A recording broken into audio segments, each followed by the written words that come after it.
Hey everyone, welcome to another edition of my live tea tasting. Sorry for the slight delay, but I'm here now and I've got a great new flavor to present to you guys today. So where I put it, here it is. So, in keeping up with this month's theme, I've got another tea that came directly from Taiwan. This one is called Dong Ding. Sneha, welcome. It's technically called Super Dong Ding, but this is going to be a really great experience. I was intrigued by the name. You know what? Let me go ahead and start the water, and now I can start talking about it. So I was intrigued by the name, so I had to look into it, and I found some really interesting facts.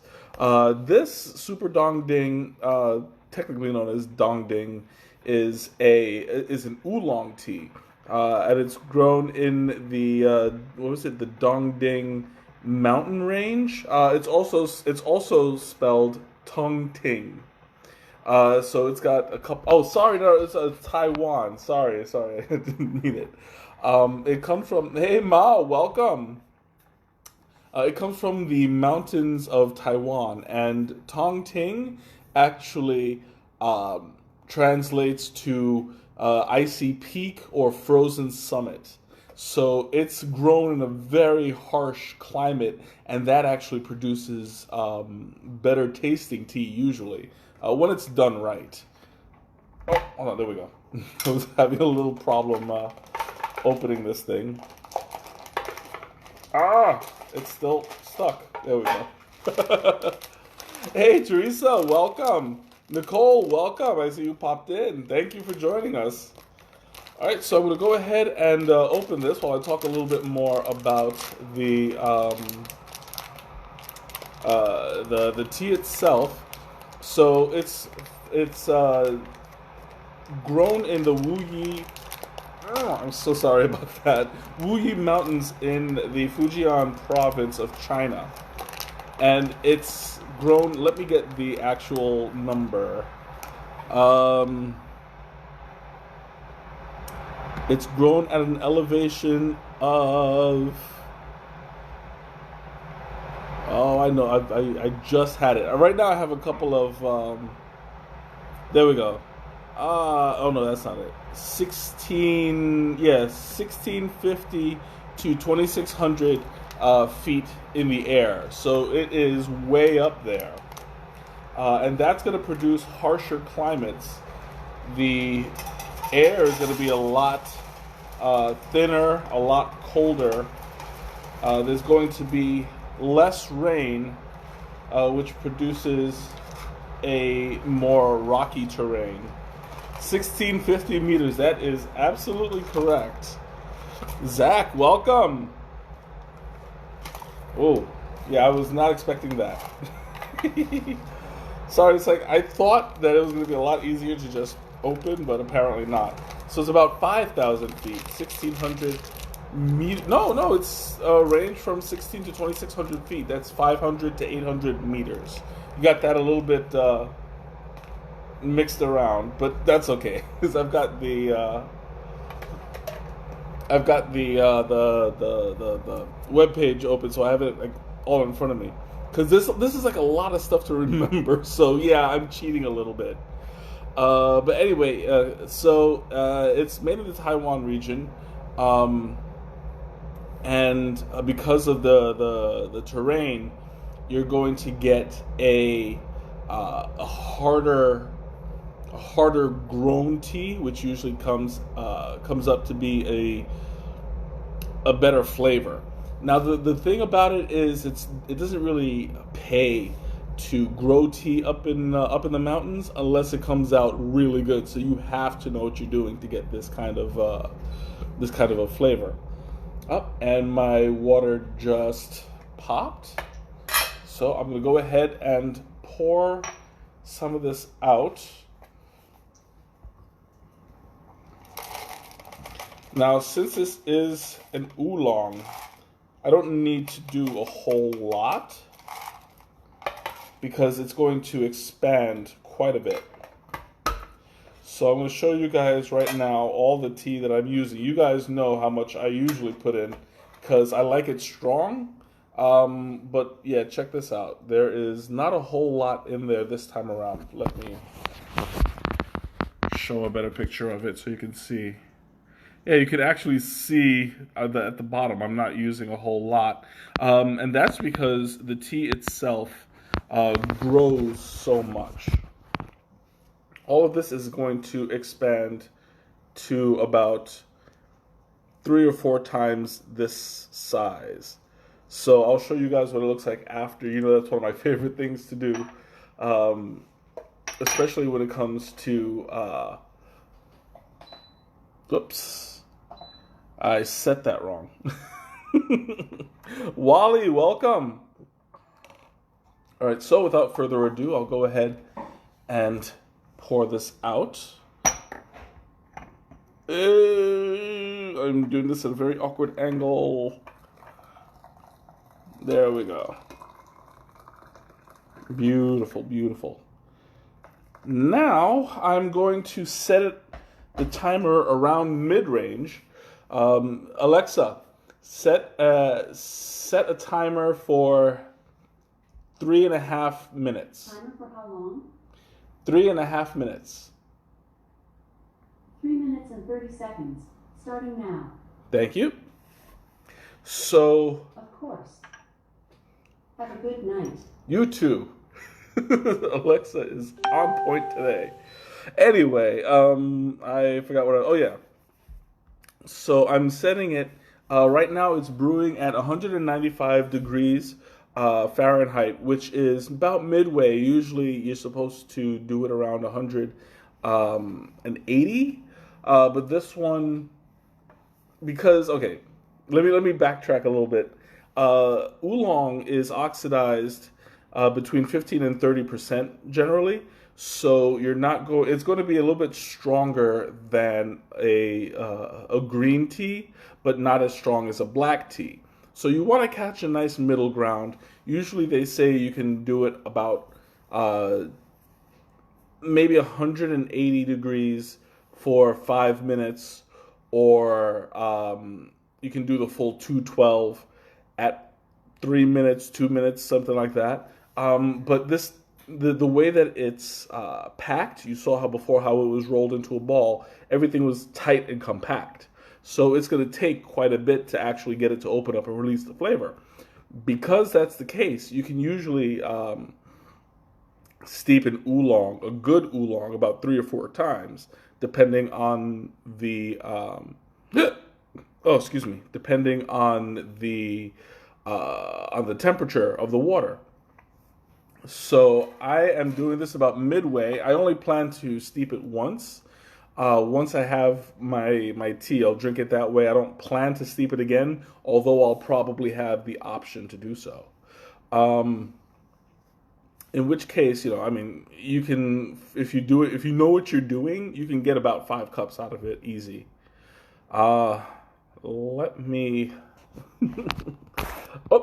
dagnabbit, I hit the wrong button. Okay, oops. Yeah, this is not working. I had to move the the phone to see my next fact. Okay, so let me see.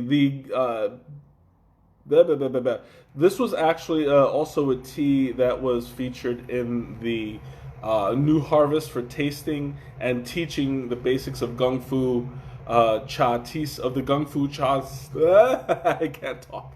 Of the Gung Fu Cha tea ceremony. There, 3rd time's the charm, baby. Anyway, so this was actually a monumental kind of tea that produces its own ceremony, and it has its own specific. Oh, hold on, I have to open up the the window. It's kind of hot tonight. Anyway, so it's made an impact on the tea community, or well, on the tea culture, I should say. And like the government has helped to contribute and promote it. Like this is a very, very popular tea in China. Alexa, stop. Okay, so the water is now ready. Well, the tea is now ready. I'll go ahead and pull it out. Oh, wow, that is beautiful. I'm going to show you what I see in just a moment. But first, I'm going to go ahead and pour some of this out because whew, it smells incredible. All right, there we go. Oh wow, this is a very, very light color. I was not expecting it. Usually it's more yellow. There we go. I was not expecting it. It's actually, well, it's hard to tell behind the light.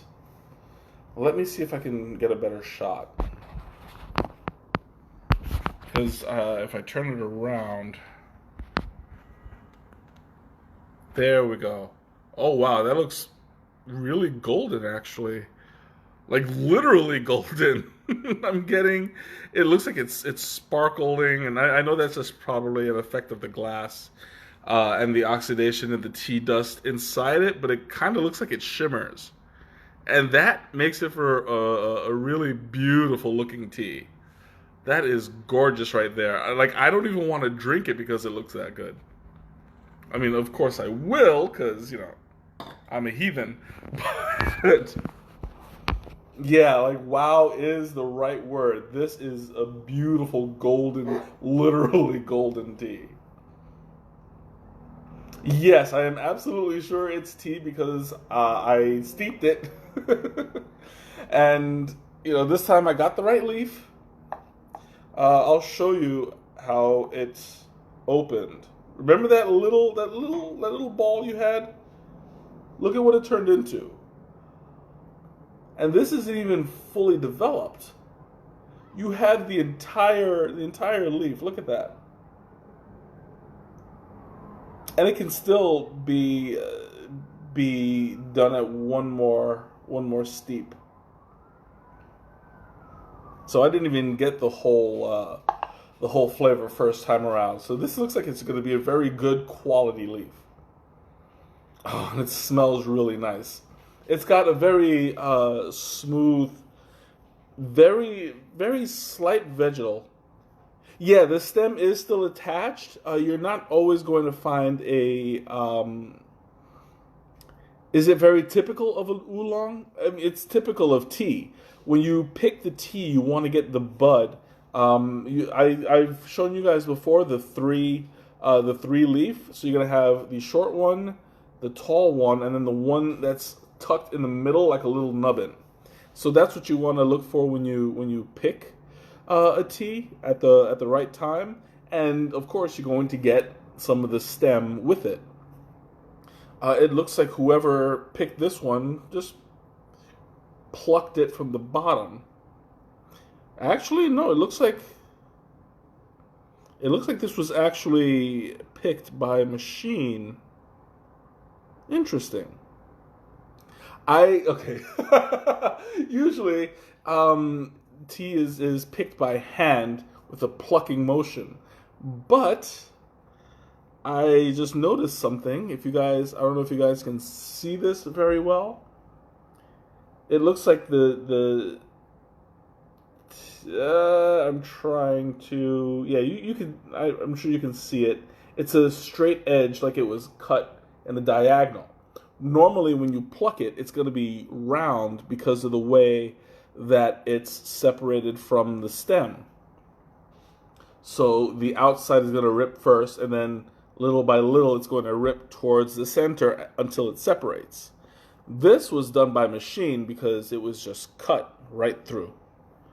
So you could probably see that in there. I've never noticed that before in a leaf. But I mean, this is a brand that I don't know the name of. It's just Fuking Tong. I know what you guys are thinking, you dirty minds. Fuking Tong. But yeah, that's what seems to be the name of the brand. So it looks like this is picked by, or rather harvested by machine. Good to know. Okay, so without further ado, because I am dying to taste this. Here we go.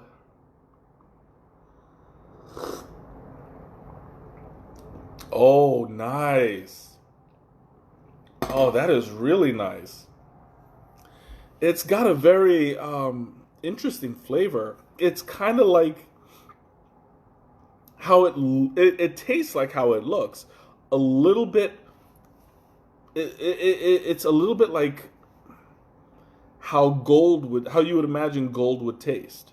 You know, it's not very metallic, but more like soft, creamy. How do I put this? It's a little bit. It's slightly coppery, but in a good way. You know, it's a very light flavor. Hold on, let me see if I can find a better term for this.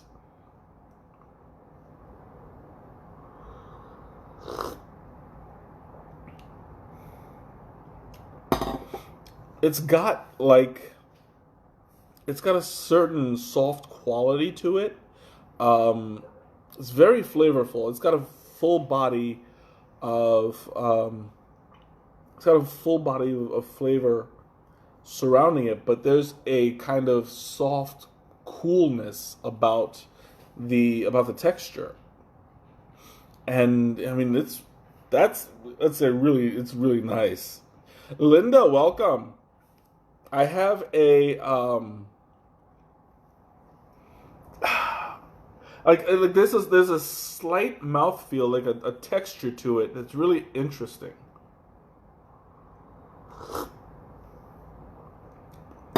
Like you can feel it across your tongue. Like you guys have seen the dust that was circling in the center. That adds to the texture, and that texture is pretty full bodied, and it's got like a sweet, creamy kind of taste to it, like a cool metallic kind of taste, but in a good way, because it's not the typical metal. It's like you're drinking out of a Moscow Mule. You know how you have that kind of coppery aftertaste that adds to the flavor behind it. It's got that kind of a quality. It tastes like it's got the regular oolong flavor to it that you would expect, but the chaser is that kind of metallic coolness, and it actually tastes kind of golden. I don't know. That's just how I imagine gold to taste.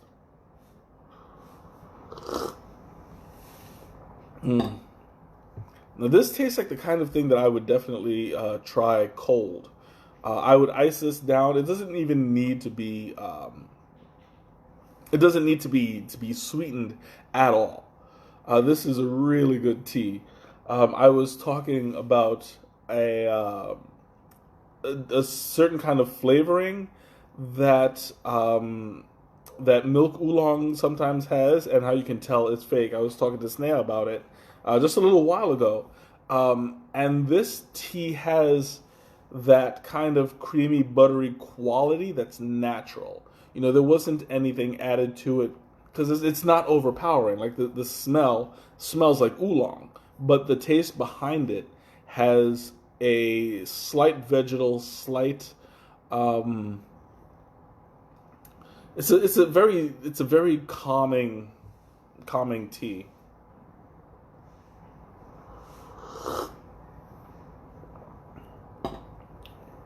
It tastes very natural, very nice.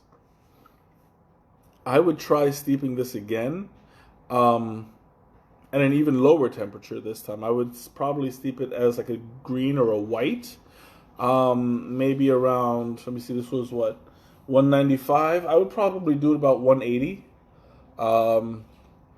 and maybe for about 2 minutes. That would probably give it a good between 2 or 3 minutes. That would probably do it.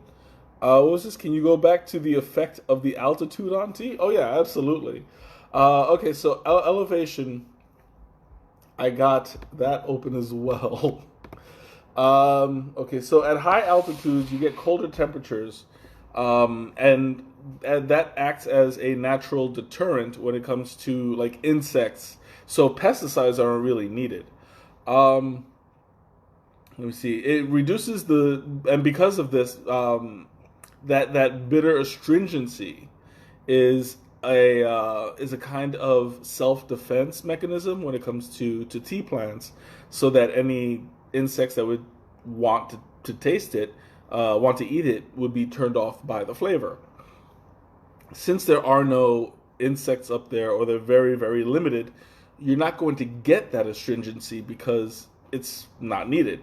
So you're gonna find teas that are very soft and soothing, and very, very smooth, which is really, it's a huge quality when it comes to a tea, because you don't want to have that bitter aftertaste. It's always going to be a threat when you oversteep a tea, especially with a green tea. You'll have it taste like soap, and that's not something that you want to work with.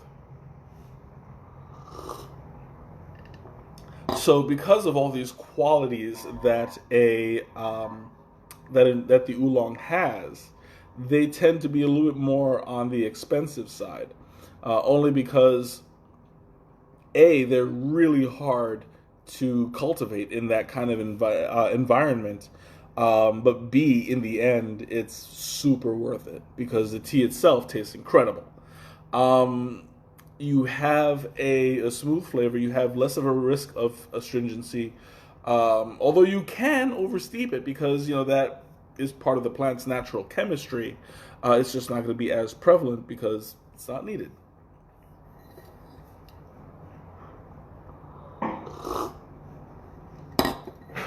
Okay, so let me look at a couple more notes because there was so much to go through. Yeah. Okay, yeah, I was just talking about the texture and the, yeah, I covered all those bases. But yeah, so when you brew it strong, and it can take it. You get the flavor. You get a nice flavor out of it. What other types of tea can you grow on high altitudes? I mean, technically, you can grow any tea at a high altitude. The only problem is when it comes down, the issue you'll face is what you do with it. If you have a Girokuro, if you grow that at a high altitude, under minimal sun exposure, and you grow it successfully, that is of the highest quality. You can make it into a matcha. And I think I've mentioned that there are 5 stages of matcha, and the 5th stage, I believe, is Jaku, if I'm not mistaken. I looked it up. I forgot everything because old man brain. But Jaku is the highest quality. I'll have to look that up, so don't quote me directly. But Jaku is the highest. Ralph, welcome. Quality matcha out there, and that's because it's grown from the most extreme of circumstances. It is purposefully left out to grow in harsh conditions, where it can eventually be plucked. So you'll have a low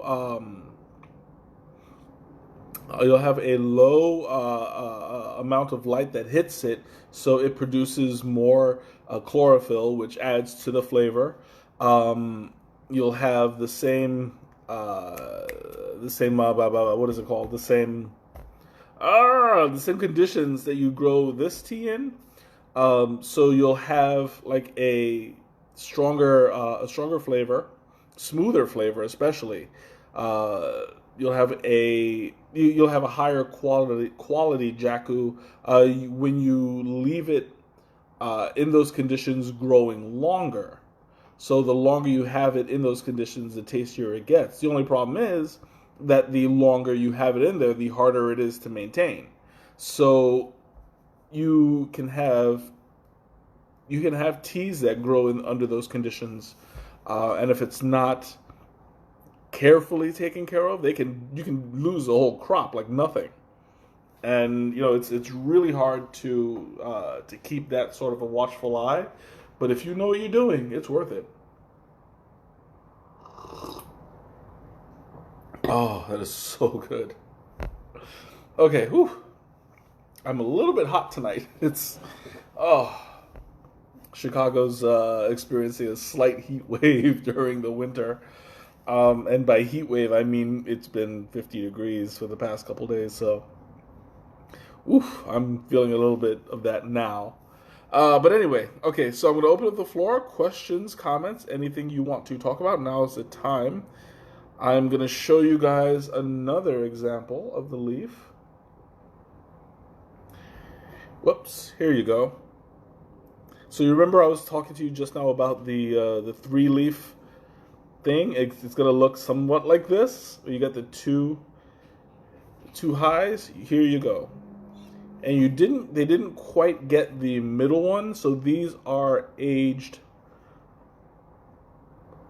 leaves. I'm looking for the third one. It's going to be like you see right at the bottom. I don't know if you got, there it is. It's kind of like at the bottom there's a third oh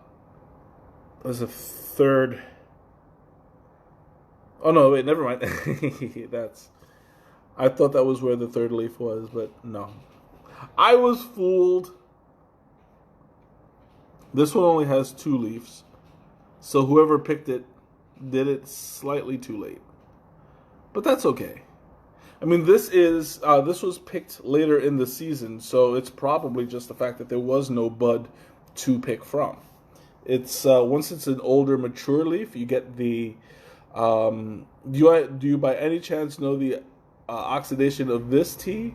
Not the exact oxidation, because everything is going to be it's going to be different. It's an oolong, like I said before, is between 15 and 30% oxidized. So you're going to get that range, but there's no specific way to tell how much oxidation you've had, unless you're actually there, Teresa says, if you had to pick a team of teas to eradicate a deadly yeast fungus taking over the world and killing people in 2 weeks, which ones would you pick? Well, I would have to go with black teas, starting with the Assams and the Ceylons, because those are pretty strong tasting teas. So I would imagine that they'd be our saviors. Followed up by the oolongs, who are the smart ones. They'll be the ones who strategize, and they'll be the ones who come up with a plan to save the world. The green teas, I would imagine, would be the ones who are coming to the rescue and saving people who have been injured in battle. Yeah, leave it to Teresa to start this, but leave it to me to finish it. So I would say the green teas would come to the rescue and help everybody who's out there. The white teas are the young, optimistic ones that keep cheering on everybody and encouraging them to keep going, to stay strong, and to fight the evil yeast. And the yellow teas, I would imagine, would be the ones that run away because they're yellow. Like, yeah, no, I'm scared. No, anyway. Oh, I bet she did. And then the red teas are the ones who come for vengeance because they're angry. They're the angriest ones. And the purple teas are hiding because nobody knows where they are. Nobody knows how to find them. So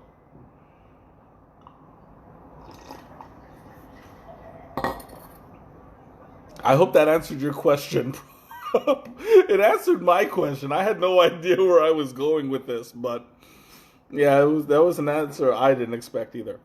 So anyway, my God, I don't know why. I don't know why I do this.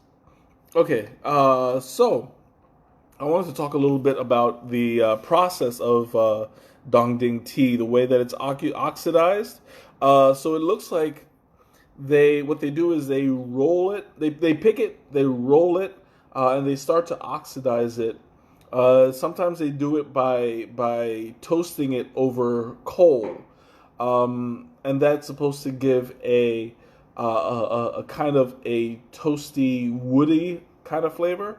Thank you. I aim to please. So this one, it doesn't really have a woody flavor. If it is, it's not very strong. It's very slight. But like I said, it's got more of a light flavor. So I'm thinking this was either sun dried or it was a light oxidation process was definitely done in that tea. It was either sun dried or it was maybe slightly baked in an oven, like set at a low temperature. So, I mean, it produces a really nice tea. I would like to think that it was a sun dried tea, because that's the kind of quality that this tastes like.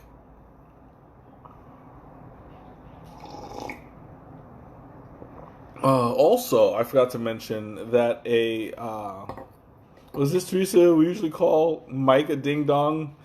So he's very familiar with this tea. That is true. That is true. And I just recently got familiar with it, so I passed the fact check. Yay! I'm glad that I'm legitimized. Chinese varieties of oolong give us a more darker and woody tasting cup, whereas Taiwanese varieties produce a lighter, more floral tasting brew. Yeah, absolutely. That's I guess that worked. But what I also forgot to mention is that there's another kind of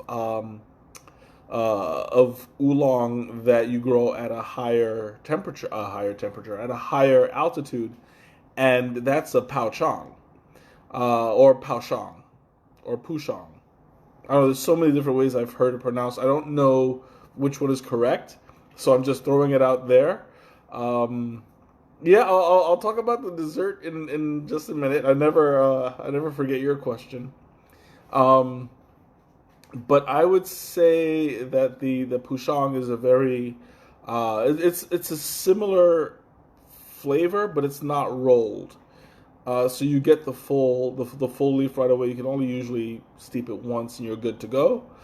I've never had a regular paoshang or pushang or however it's pronounced. I have got to look it up. But yeah, so like that's another oolong that's out there that's grown at a higher elevation. Oh wait, no, sorry, I have just. Let me see. Of course, the phone's gonna be in the way.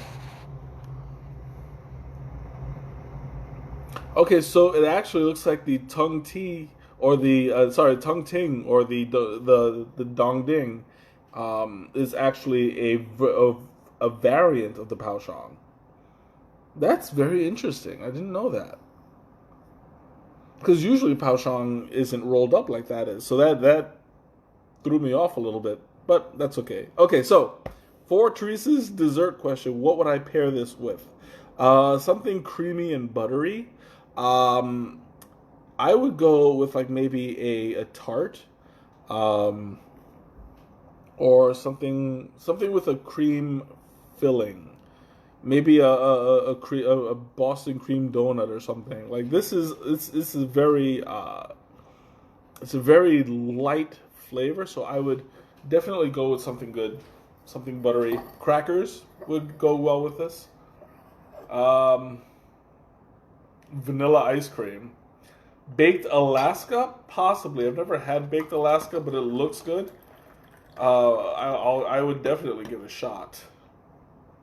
Got a little something there. I don't know. I think. What is this? Mike, describe the flavor with something that I may be familiar with. Okay. Let me see.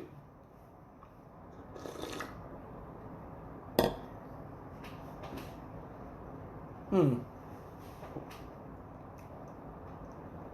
It's a little bit toasty.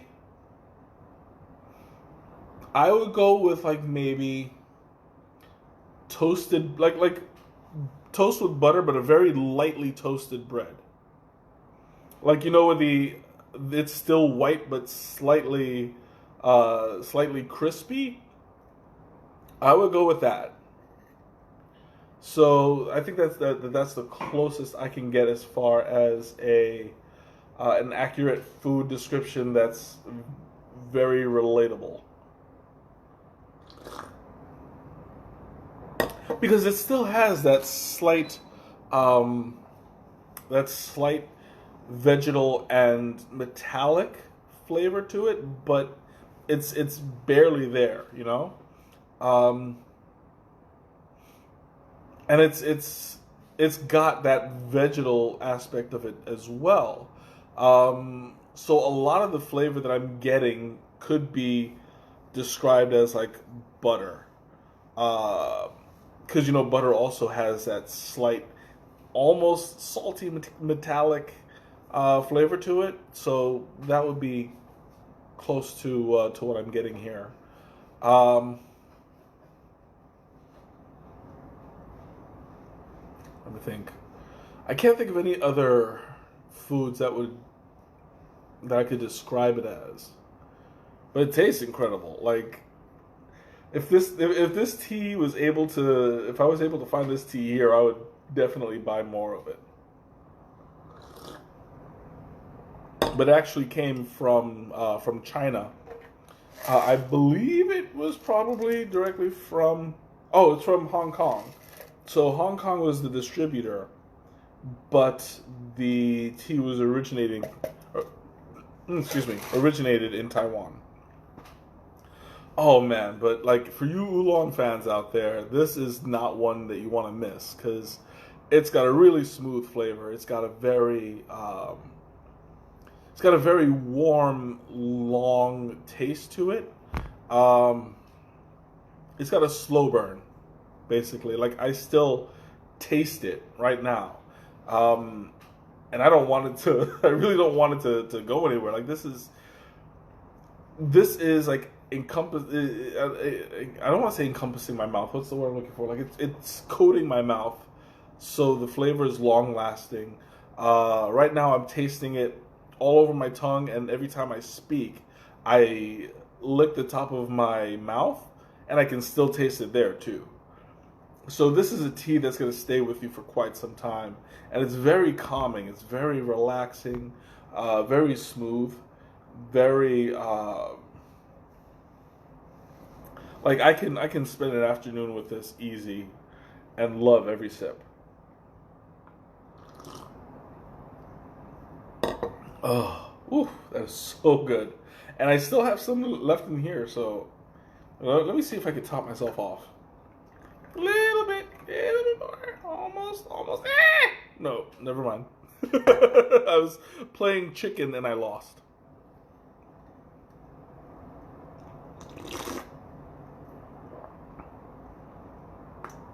Mm.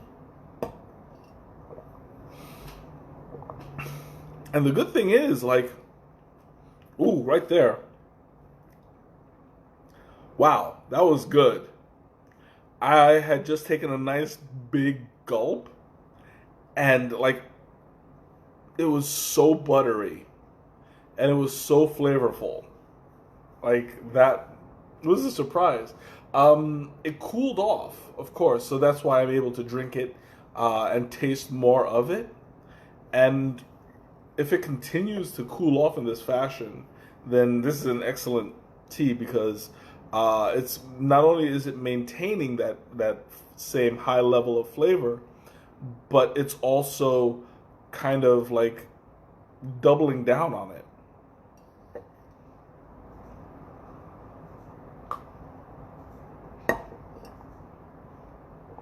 Mm, yeah, it's very buttery and it's got a kind of milk oolong quality to it, like almost to the point where it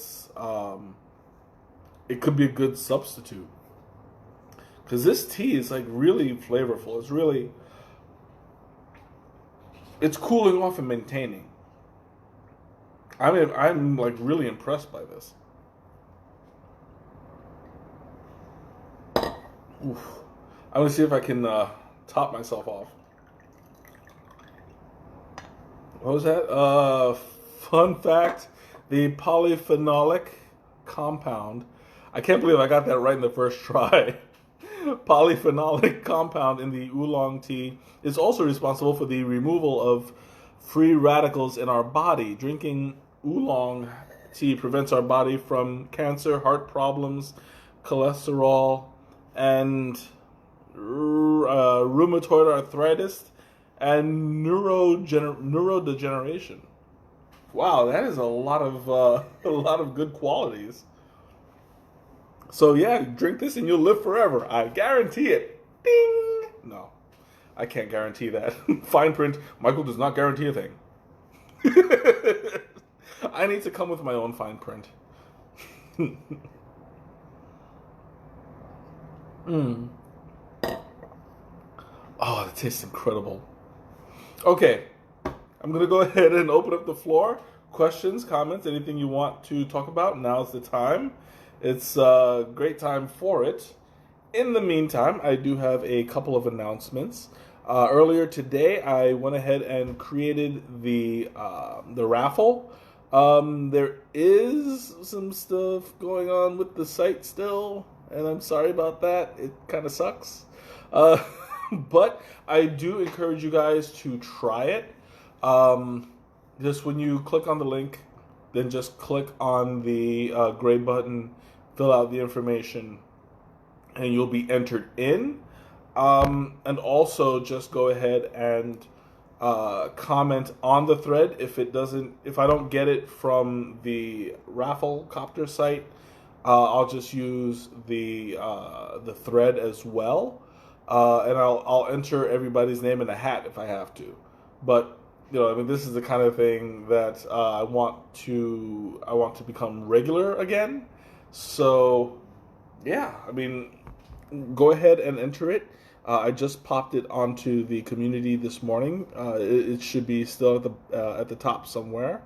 So all you guys watching tonight, this is going to be the notification. Go ahead and enter it, and I'll be announcing a winner on Monday. So it's just that simple. What else? What other trouble have I gotten myself into during the last week? I got another shout out from Tilula during the stream. They were talking about the what is it called, the tea festival again. So they're like, well, if you're still with us, Mike, I'm like, I'm still with you. So yep, it's getting. It looks like it's still getting planned. What else is there? We are having a New Year coming up next week. I hope you guys had a great a great Christmas or holiday season, whatever you celebrate. The New Year is coming, so I will be doing my last tea stream next week for a while, and then I'm going to take a break for a little bit.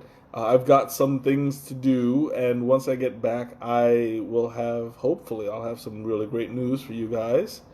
In the meantime, I'll still be working on the community, still be doing my thing there. So yeah, you're not going to be missing much.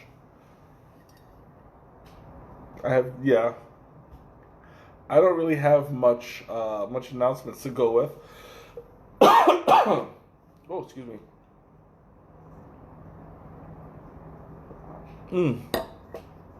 Oh my god, this is so good. And it's maintaining the color too. Like, it's getting slightly dark, but not very much. So there's no degradation in the flavor. Even as it cools down, it's still maintaining very well. And that comes in very handy because if you're like me and easily distracted, you'll be drinking this and then leave it on the side for a while. You don't want it to be, you don't want it to get bitter or anything, which happens sometimes. There's no way around it. But this one maintains very well, so I would definitely recommend it. Hopefully, I can find a website for this for you guys because I would certainly love it if you guys could try it at home.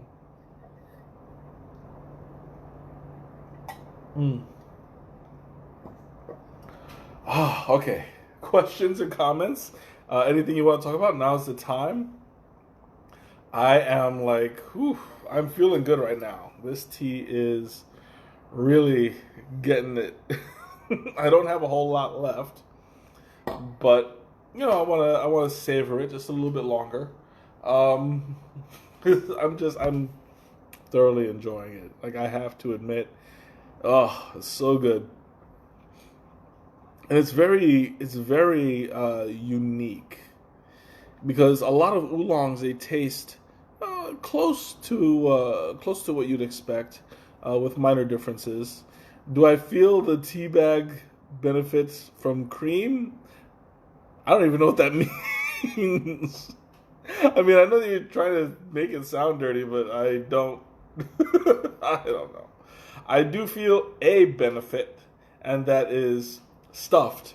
This stuff has filled me, so I am good. And I am slightly tea drunk. I'm tea buzzed. So it's improved my mood, and I have gotten my daily dose of cancer and heart problems and cholesterol and rheumatoid arthritis and neurodegeneration prevention today. So we're good on that. Can you be more specific as far as the goal for the tea stream in 2020? I can, but not much.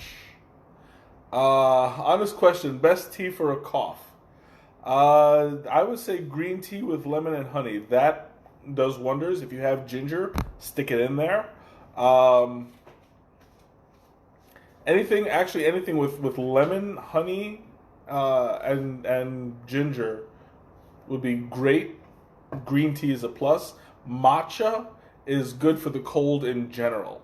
So if you have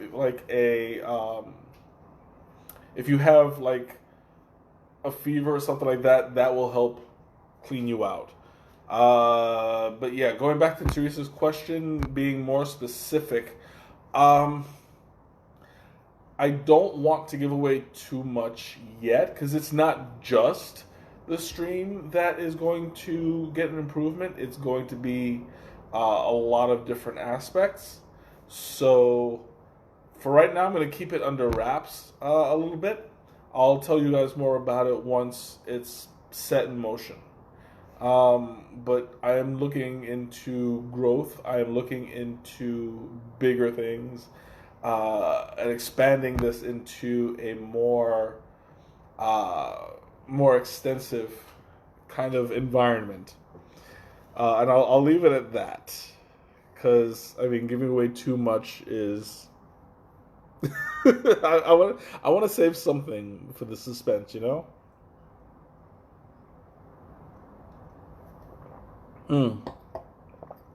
Coffee is actually not good for you.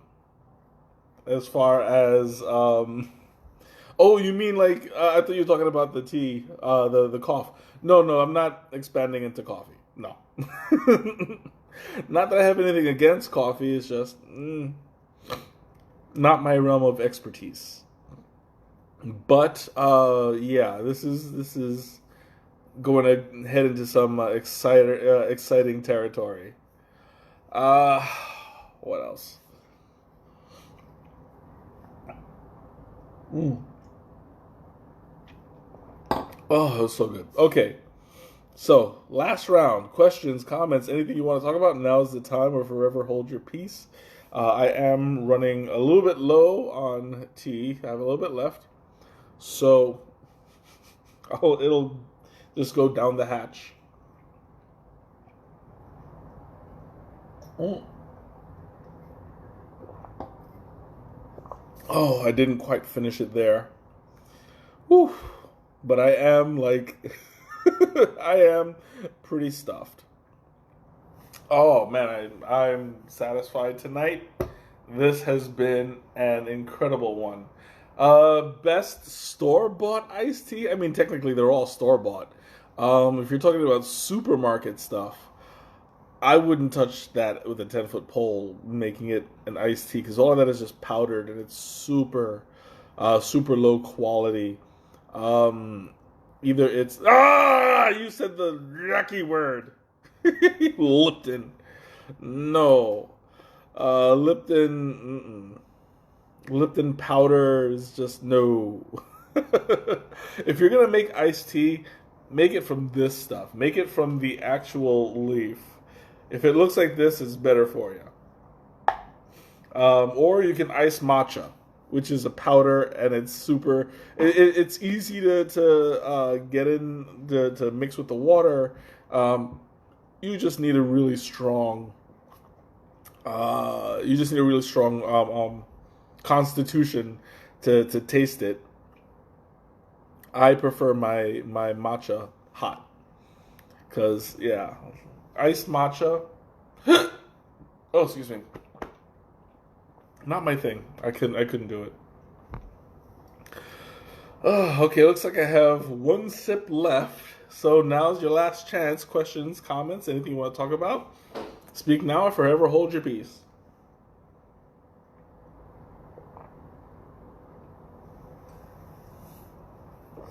Oh, that was good. Whew, okay, thank you guys so much for joining me. Oh, Arizona Snapple, what's the best one? I have no idea. Arizona and Snapple and all of that. That's all the fake stuff. Like if I mean as a guilty pleasure, I would go with Snapple as a guilty pleasure. But I wouldn't recommend it as like a really great tea because you can make so much better from the leaf. Um, but yeah, I mean, like if you're gonna go for one of those, then definitely I would choose Snapple over Arizona. But that's just me. Okay, so anyway, thank you guys for joining me. It's been an incredible experience with you guys as usual. So, I guess yeah, because I've got nothing else. All right, so have a great night, a wonderful weekend, an incredible new year, and I will see you guys next year. Bye.